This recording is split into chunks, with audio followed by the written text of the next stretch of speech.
Hello everybody and welcome back to the channel. So today what we're going to do is create an undefined variable. It's going to be a path in Windows, and then we're going to change directories to that path, and then we're going to print out the folders and files in that path. So to create the variable, all we do is create my scalar path and assign it to nothing. This would be defined if we did something like this. So that's defining it, but we're going to make it undefined. So there we go. Let me just increase the font size on here. Sorry about that, people. Okay, that's better. Let's create our little subroutine now. Change dia. Okay, and I'm going to use the print command because we want to print a message to the user telling them what to do. Enter full path. Okay, and now we're going to get user input using chomp. Create another scalar variable called entry.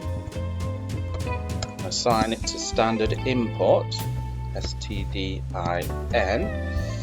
which will get the user input.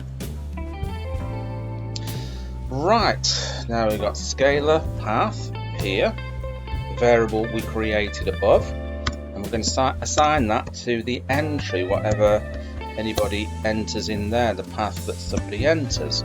So it could be any path. It could be the path to your desktop, your downloads folder, your pictures folder, etc, etc. And then we're going to do chdir, and that's going to be scalar path.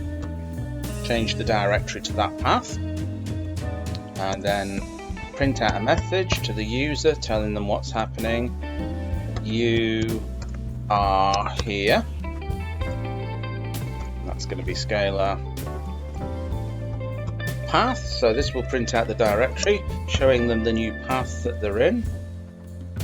And now we're going to print the files in the folder in that particular path. Files, folders are.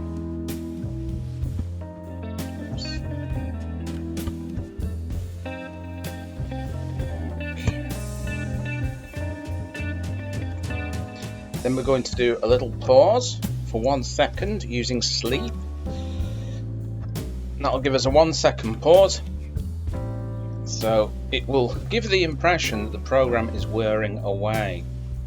And then we're going to create an array here, all files. Then we're going to use the blob.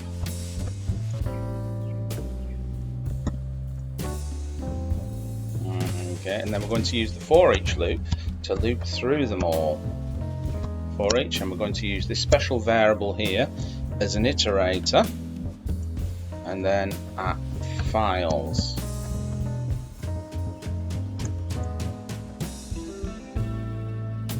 And then we're going to print out all the content from the desktop. I'm going to be doing the desktop one here, so that's going to be print.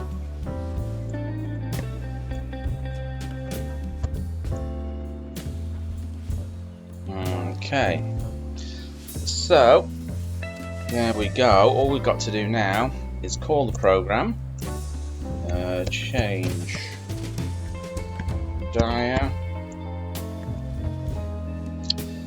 save it, and let's run it.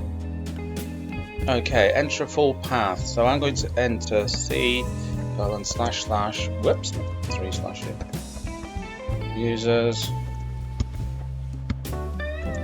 I'm going to do my desktop here. So this is the path to my desktop. It's not going to be the path to your desktop. If you type this in, you will get an error. So you're going to have to find the unique path there to your desktop. And remember, we're in Windows on here, so I'm going to hit enter. There we go. So what it's done, first of all, it's changed directories and told us where we are, and then it's printed out all the files and the folders in that particular directory. So there you go, Bob's your uncle and Fanny is your auntie. I hope you enjoyed that, and if you're not already subscribed, what are you waiting for? An invite? I don't send out invites, just hit that button below, it's easier. And I'll catch you in another video. Bye-bye.